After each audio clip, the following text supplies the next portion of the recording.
예, 안녕하세요, 여러분. 지난주부터 한국어의 특징에 대해서 아주 자세히 살펴보고 있습니다. 지난주에는 한국어의 소리 특징에 대해서 살펴봤죠. 그래서 자음의 특징, 모음의 특징, 그리고 한국어의 의문 현상에 대한 것을 봤는데요. 오늘은 한국어의 특징 중에서도 한국어의 독특한 문법, 그리고 어휘는 어떻게 구성되었는가 이런 내용을 보도록 하겠습니다. 우선 야생어부터 볼까요? 이 야생화는 얼레지라고 부릅니다. 왜 얼레지라는 이름이 붙였는지, 이름이 아주 좀 일반적인 우리말과는 다르기 때문에 서양에서 온 말 아니냐, 외래어 아니냐 이렇게 생각하는 사람들이 많은데 순수한 우리말입니다. 다만 많은 이 꽃 이름, 동물 이름, 나무 이름 이런 것들이요. 옛날부터 사용돼서 구어 구전되다 보니까 많은 변화를 겪고 왔어요. 그래서 가장 유력한 설은 이 얼레지라는 꽃은 대체로 여기 있는 것들은 좀 예외적인 거지만 잎이 얼룩얼룩해요. 그래서 얼룩이가 자꾸 변화하다 보니까 얼레지가 됐다. 이런 게 가장 유력한 설이에요. 영어 이름은 Dogtooth Violets. 예, violet이라는 게 원래 보라색이라는 뜻이죠. 그래서 보통 제비꽃 알죠? 예. 오랑캐꽃이라고 부르는 제비꽃을 바이올렛이라고 하는데 이 얼레지의 가장 대표적인 색깔이 이 보라색입니다. 좌측에 있는 것처럼. 그래서 이제 바이올렛이다, 보라색이다, 보라색 꽃이라는 뜻인데 앞에다가 다그투스 영어 이름이 아주 재밌어요. 다그투스 개이빨이죠. 뭐가 개이빨처럼 보입니까? 그렇죠. 꽃잎 하나하나가 아주 뾰족한 게 개이빨처럼 보이고 이게 햇볕이 나면 저렇게 활짝 펴서 뒤로 젖혀져 가지고 꽃잎끼리 만날 정도로 그렇게 아주 자태를 뽐내고요. 이게 어두워지거나 비가 오면 아주 꽃이 완전히 닫아버려서 뾰족한 형태로 되는데 완전히 닫아버려요. 이 모양을 쭉 보면 이 안에 문양이 참 기가 막히죠. 그래서 겉으로 보는 것 말고 이렇게 이제 아래에서 올려 찍는 걸 좋아해요. 야생화 사진 찍는 사람들은. 이 아래쪽에 이런 문양도 보여요. 겉으로 보이지 않았던 것이 자세히 또 각도를 바꿔가서 보면 저런 신기한 현상들이 보입니다. 오른쪽은 아주 드물게 눈에 띄는 색깔, 뭐 10,000개에 하나 정도 보일까요? 뭐 100,000개에 하나 정도 보일까요? 이걸 만나면 굉장히 더 기분이 줍니다. 희귀한 거기 때문에. 요 꽃 색깔이 달라지니까 이 수술, 암술의 색깔도 달라지는 게 참 신기하죠. 어쨌거나 여기도 가만히 보면 모양이 보입니다. 그래서 우리가 뭔가를 자세히 지속적으로 체계적으로 관찰할 때 우리는 새로운 사실을 발견하게 됩니다. 우리가 언어를 이해하는 것도 같은 측면에서 볼 수 있어요. 그냥 한국어의 자음, 한국어의 모음, 의문 현상 그런 게 있지 이렇게만 생각하고 넘어갈 수도 있겠지만 그걸 자세히 들여다보면 굉장한 규칙이 발견되고 그걸 통해서 우리는 전에 이해하지 못한 많은 것들을 이해할 수 있게 되는데요. 지난 시간에 우리가 공부했던 자음표, 모음표를 다시 한번 좀 보려고 그래요. 이게 왜 이렇게 표로 만들어 놨느냐. 여기서 이제 오른쪽은 조음 위치죠. 어디에서 발음이 생성되느냐. 이 좌측은 발음이 되는 방법이에요. 이 이제 한글 차트가 그 다음 이건데, 오른쪽 두 입술 사이에서 나는 자음이 이 세로선에 있죠. 윗잇몸과 혀끝. 사실 혀끝이 윗잇몸에 닿다 떨어지거나 가까이 가서 바람이 통과되면서 나는 또는 부딪히지 않고 부드럽게 흘러가면서 나는 소리. 이런 것들이 이 두 번째 칼럼에 있고요. 세 번째는 샌잎천장, 이 하드 펠러털인데 영어로는 아주 재밌게 번역이 되어 있어요. 샌잎, 강하게. 예. 딱딱한 그러니까 입천장의 앞부분이 딱딱한데 그 샌잎천장이라고 했는데 거기에 혓바닥이 거의 닿을 듯한 상태에서 나는 소리 또는 닿다 떨어지면서 나는 소리. 여린잎 천장, 열이 있다는 건 soft palato입니다. 입천장의 안쪽이 부드러워요. 이때 혀가 가까이 닿으려면 혀 끝이 가까이 닿기 힘들어요. 뒤쪽이니까. 그래서 혀 뒤라고 했는데 혀 뿌리, 혀의 뒤쪽이 그쪽에 근접하면서 나는 소리고, 목청과 목청 사이 이 아래 글로털 성문이라는 곳이 있는데요. 그걸 바람이 통과하면서 나는 소리, 이렇게 구분을 했고, 그 좋은 방법에 따라서 어느 부분이 살짝 붙었다가 떨어지면서 나는 파열음, 그 다음에 전혀 붙지 않고 가까이 가서 바람이 스 하고 통과되면서 나는 마찰음, 파열음과 마찰음 두 가지 성격을 다 가진 파찰음. 근데 각각의 소리가 이렇게 또 예사소리, 된소리, 거센소리가 있다는 것을 우리가 했고요. 비강을 거치면 나는 소리가 무, 느, 응 이렇게 있어요. 유음은 물 흐르듯이 흐르는 르가 있습니다. 이걸 다시 여러분한테 설명하는 이유는 우리가 지난 시간에 공부한 것을 복습하면서 이걸 어떻게 적용해 볼 것인가를 이제 생각하기 위해서입니다. 자, 모음표가 있죠. 미안합니다. 음성학적으로 볼 때 단순 모음이 우리나라 한국어에 10개가 있다고 했는데요. 앞에서 나는 소리, 이게 이, 에, 위, 웨. 근데 모음은 앞에서 난다고 하더라도 이빨 가까이서 날 수는 없죠. 소리가 모음은 구강이 울리면서 나는 소리이기 때문에 전설모음이라고 하더라도 상당히 뒤쪽에서 발음이 돼요. 후설모음은 더 뒤쪽에서 나는 소리고, 혀의 위치에 따라 고모음, 중모음, 저모음, 입술의 모양에 따라 평순, 원순 이렇게 또 구분했는데, 자, 이걸 어떻게 적용할지, 자음 체계와 모음 체계를 어떻게 적용할지 한번 생각해 보겠습니다. 여기 여러 가지 현상을 예를 들었는데, 티읕 받침이지만 갓티라고 발음하지 않고 갓치라고 발음하죠. 그러니까 티읕은 뒤에 모음에 갖다 붙어서 연음 현상이 일어나는데, 그 연음 현상만 일어나는 게 아니라 이 티읕이 치읕으로 바뀝니다. 그래서 같이 이렇게 발음한다는데, 이렇게 되는 이유가 뭐냐, 티읕의 조음 위치가 이동하기 때문이다. 이런 것을 구개음하다. 구개음하라는 얘기는 구개, 아까 펠러털, 센입 천장, 여린입 천장 이런 얘기 있었는데요. 사실은 센입 천장 쪽으로 티읕 받침이 이동한 거예요. 이제 앞에 표를 다시 볼까요? 아까 얘기했지만 같이 할 때 이라는 이 발음은 전설 모음이 같긴 하지만 그래도 상당히 뒤쪽, 그러니까 구개음이라고 볼 수 있어요. 이 해보세요. 이 혀가 그래도 뒤쪽으로 이렇게 가잖아요. 일반 드, 느, 드 이런 자음을 할 때보다는 상당히 뒤쪽으로 움직입니다. 이 해보세요. 트를 발음하고 이 트는 상당히 앞이고 이는 전설 모음이지만 그래도 트보다 상당히 뒤쪽인데, 이게 펠러털 국의 입천정, 센입천장 부분에서 발음이 나는 그런 모음이에요. 그래서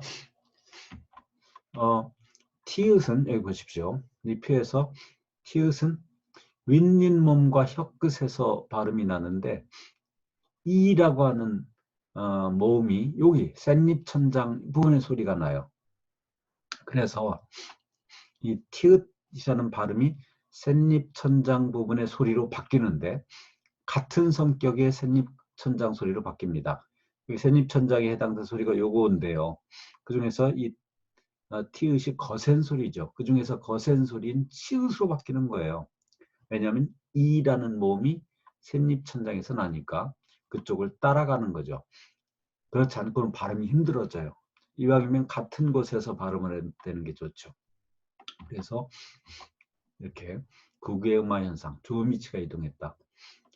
구디라고 하지 않고 구지라는 것도 마찬가지인데, 디귿이 조미치가 이동했다. 같이 다시 봅시다.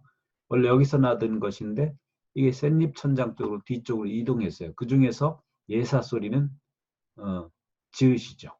그래서 굳이 이렇게 소리가 났다. 이런 걸 구개음화라고 하는데 모음 이가 구개음이라서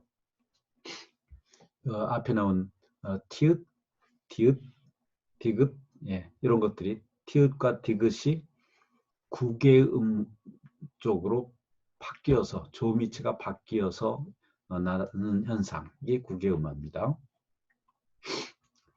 찰나라고 하는 것을 우리는 읽을 때는 찰라라고 이렇게 뒤에 있는 니은이 니을로 바뀌는데 앞에 있는 그 니을의 영향을 받아서 뒤에 있는 것이 리을로 바뀌는 거예요.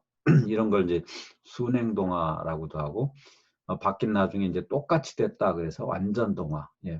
니을 똑같이 됐죠. 이렇게 부르는데 이것도 니은 여기서 보시면 니은이 니을로 바뀌었는데 표를 다시 볼까요? 자, 니은 여기 있었어요. 근데 이게 이쪽으로 갔어요. 그래서 완전히 똑같이 동화가 됐죠. 그 다음에 신라의 경우에는 앞에 게 바뀌었습니다. 뒤에 리을의 영향을 받아가지고 그래서 이것은 뒤에 영향을 받아서 앞에 게 바뀌었다. 그래서 역행동화. 또 똑같이 탔으니까 완전동화. 그러니까 3번과 4번은 서로 영향을 준 위치가 다를 뿐이지 똑같은 걸로 완전동화가 됐습니다. 자, 국물이라고 하지 않고 국물이라고 하는데 역시 앞에 부분이 바뀌었어요. 뒤에 영향을 받아서 그래서 역행동화인데 바뀌었을 때 이음과 미음은 서로 다르죠. 그래서 이걸 불완전 동사라고 합니다. 왜 이렇게 바뀌었는가 봅시다. 니은이 이음으로 바뀌었습니다. 돌아가서 보시면 원래 니은은 여기 있었어요. 근데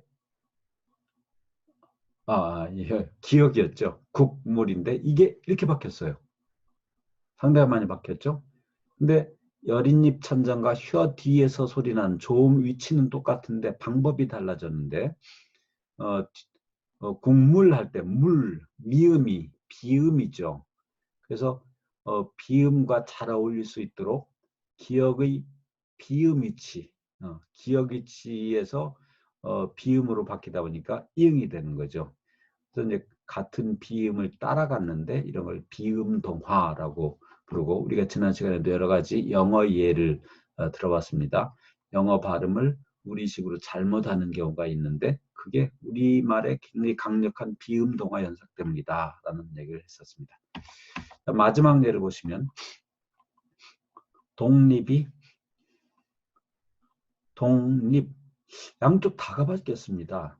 기역도 이응으로 바뀌고 리을도 니은으로 바뀌고 두 음절 모두 좋은 방법이 바뀌었어요. 똑같은 위치인데 그래서 이것은 이제 상호동화 서로 바뀌었다. 상호동화 근데 바뀐 결과가 똑같지 않으니까 불완전동화라고 하는데 자 독립 봅시다. 표로 가서 보시면 독 여기 있었죠. 기억이 립 여기 있죠.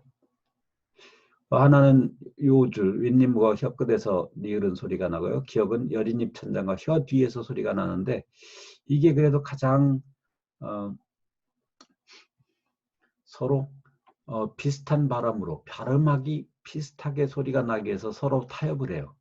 기억은 이 아래 비음으로 바뀌어 버리고 위치는 똑같은 데 소리가 나는데 발음 방법이 비강을 올리는 비음으로 비음 위치로 바뀌었고 리을 역시 같은 윗닌봉과 혀끝 사이에서 소리가 나는데 좋은 방법이 이음과 똑같은 비음으로 바뀌었어요. 그래서 결국은 이 가로줄로는 똑같은 곳에서 소리가 나죠. 이것도 이제 비음 동화입니다. 서로 둘 다가 비음이 아니었는데 둘 다가 비음으로 바뀌어 가지고 같은 방식으로 소리가 나게 되었고 그래서 우리가 발음을 할 때 독립 이렇게 발음하기 굉장히 힘든데 독립 아주 쉬워지죠. 왜냐하면 같은 방식으로 같은 좋은 방법을 사용해서 우리가 발음을 하기 때문입니다. 그래서 앞에 표 자음의 좋은 방법, 좋은 위치표, 그리고 모음의 좋은 방법, 좋은 위치표. 요거를 이해하는 이유는 이런 여러 가지 좋은 현상을 그걸 바탕으로 쉽게 이해할 수 있기 때문입니다. 자, 앞으로 여러분이 이런 발음 현상, 동화 현상, 요걸 이제 보게 되시면 아, 왜 이게 이렇게 바뀌게 되었는가, 이 표를 보시면은 여러분 스스로도 충분히 이해할 수 있을 거라고 생각을 합니다. 자, 이번 주에는 한글의 문법과 어휘에 대한 얘기를 할 텐데, 먼저 우리가 이런 몇 가지 문제들을 생각을 해보고 내용을 훑어보면 훨씬 더 쉽게 이해가 될 거라고 봅니다. 영어의 어순이 고정적인 데 반해 한국어의 어순이 상대적으로 자유로운 이유는 무엇일까? 예. 영어는 뭐 거의 주어라는 것은 반드시 앞에 있어야 되죠. 뭐 아주 특별한 몇몇 경우를 제외하고는 특별한 경우에도 원칙이 있어요. 원칙. 그래서 어순이 거의 정해져 있는데 한국은 그렇지 않다. 막 순서를 바꿀 수 있는데 왜 그럴까? 한국어와 달리 영어는 가주어, 진주어라는 현상이 존재하는데 이유는 뭘까? 예, 주어가 반드시 있어야 되는 것과 이것도 연관이 있습니다. 1번과 뭐 1번의 한 현상이라고 볼 수 있어요. 세 번째, 외국어가 한국어에 미친 영향에는 어떤 것들이 있는가? 또 한국어가 외국어, 특히 영어에 미친 영향도 꽤 있죠. 고유, 우리가 고유어, 한국어 고유어라고 할 때 그 범위를 어디까지 좋아할 것인가? 한자어, 우리가 흔히 쓰는 사자성어, 이런 것을 고유어로 봐야 될지 아닐지. 그 다음에 뭐 사자성어는 아니라도 우리말에는 굉장히 많은 한자어가 들어있는데 뭐 몇백 년 동안 써온 거예요. 뭐 2000년가량을 써온 것도 있을 수 있어요. 그런 걸 고유어가 아니라고 봐야 될까? 이제 우리 것이 됐으니까 고유어라고 봐야 될까? 이런 문제도 생각해 볼 필요가 있습니다. 외국어 외래어를 어떻게 수용할 것인가? 요즘 보면 사실 외국어 외래어가 너무 많이 쓰이죠. 사실 여러분들 전에도 얘기한 적이 있지만 우리가 시내를 거닐면서 음식점이나 커피점 간판을 좀 보세요. 은행 간판을 보세요. 회사 간판을 보세요. 거기 우리말이 얼마나 있습니까? 그래서 이걸 수용하는 문제, 무조건 뭐 막아야 될 것인가, 막는다고 해서 외국어 외래어를 두려울 때는 무조건 우리가 뭐 정부에서 뭐 한글 학회나 뭐 국어 뭐 학회 같은 데서 그걸 막아야 되느냐, 또 그게 가능할 것인가, 이런 것도 생각해 볼 수 있어요. 중국어는 적어도 일부 단어에 대해서는 상당히 그런 면으로 성공을 했습니다. 그래서 예를 들면요, 옥스포드, 영국의 도시자 대학 이름이죠. 이 옥스포드를, 옥스라는 게 뭡니까? 황소죠. 포드라는 것은 성을 쌓는 성이란 뜻이에요. 그래서 이거를 미국에서 우성이라고 그냥 글자를 그냥 의미를 일부러 만들어서 쪼개서 번역을 했는데 그런 과정을 거쳐야 할 것인가, 이런 것도 우리가 많이 생각해 봐야 될 그런 부분입니다. 한국의 문법적 특징의 첫 번째는 우리말은 첨가어가 중요하다. 첨가에는 조사, 어미라는 것은 전미어, 그러니까 어간의 뒤쪽에다 끝부분에다 붙이는 표현, 영어로는 suffix라고 합니다. 자, 우리말은 첨가어, 뭐 교차어라고도 하죠. 교차어.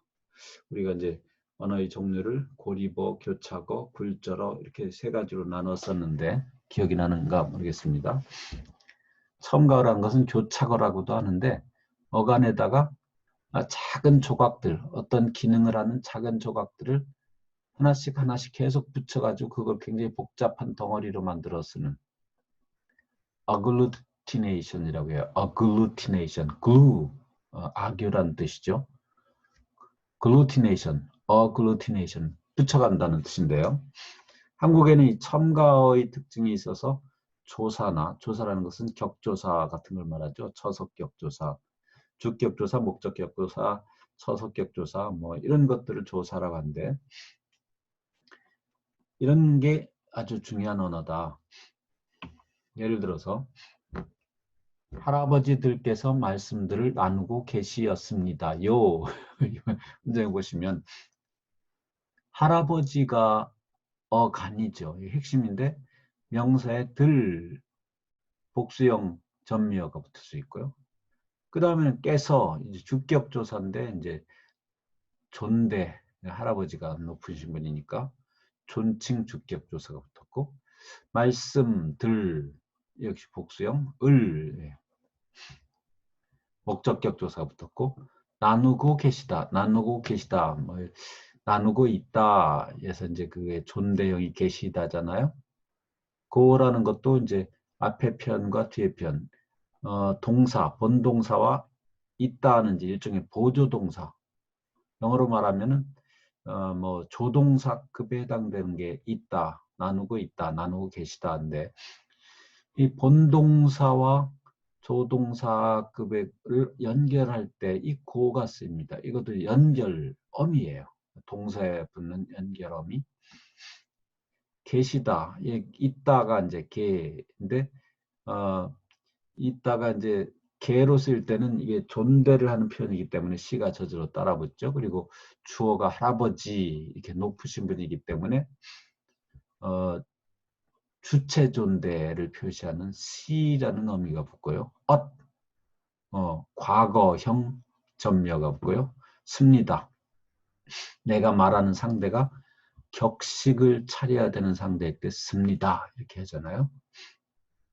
그리고 요라는 것은 이걸 이제 담화 마커, 담화 표시어라고 해요.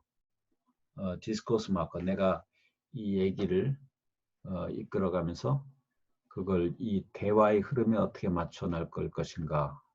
이제 요를 붙이면 뭔가 자기의 주장을 좀 이렇게 내세우는 그렇다고요.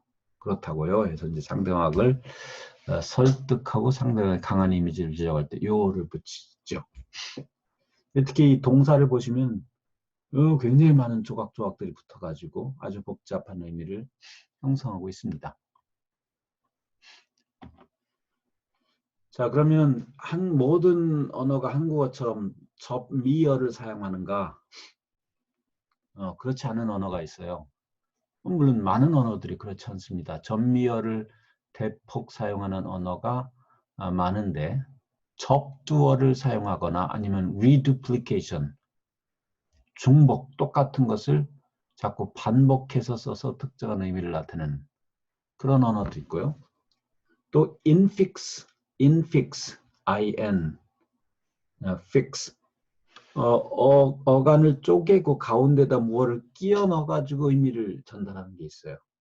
필리핀의 그 원래 언어인 타갈로거라는 언어가 있다는 거 들어봤죠? 이 타갈로거가 infix, 어간 사이를 자르고 그 사이에다가 작은 조각을 넣어가지고 더 복잡한 기능의 의미를 나타내는 그런 언어 중에 하나가 타갈로거입니다. 스와힐리어의 접는 접두어, 우리말과는 다르게 접미어가 아니라 접두어가 많이 사용된다 라고 했는데 이거에 대한 설명은 두 번째 시간에 하면 더 좋을 것 같습니다. 스와힐리어는 어떻게 접두어를 사용할까? 우리말과 정말 얼마나 많이 다를까? 한번 기대해 보시기 바랍니다. 예, 잠시 후에 이어서 하겠습니다. 수고했습니다.